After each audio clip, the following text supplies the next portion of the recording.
vous avez peut-être remarqué près de chez vous des tas de vêtements à côté des conteneurs à recyclage.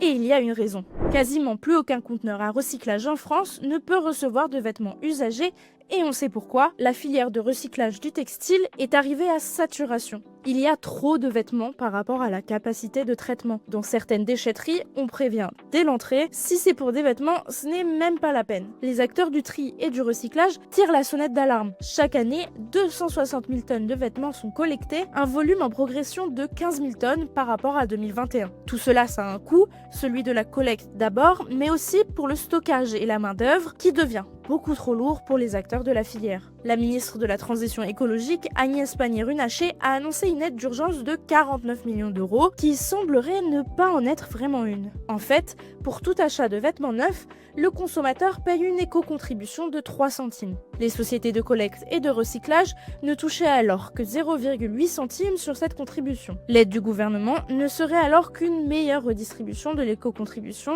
vers les acteurs de la filière. De plus, une part importante de ces vêtements est issue de la fast fashion et le problème, c'est qu'ils sont de si mauvaise qualité qu'ils ne sont même pas recyclables. Ils doivent alors être revendus. Mais avec des prix d'achat initiaux déjà très faibles, la revente ne constitue pas une solution économiquement viable. Seuls 7 à 10% des vêtements collectés sont revendus en France, sinon ils sont principalement envoyés à la vente vers des pays d'Afrique. Mais même à l'étranger, les débouchés se font plus rares, les acteurs africains se tournent maintenant directement vers le producteur chinois.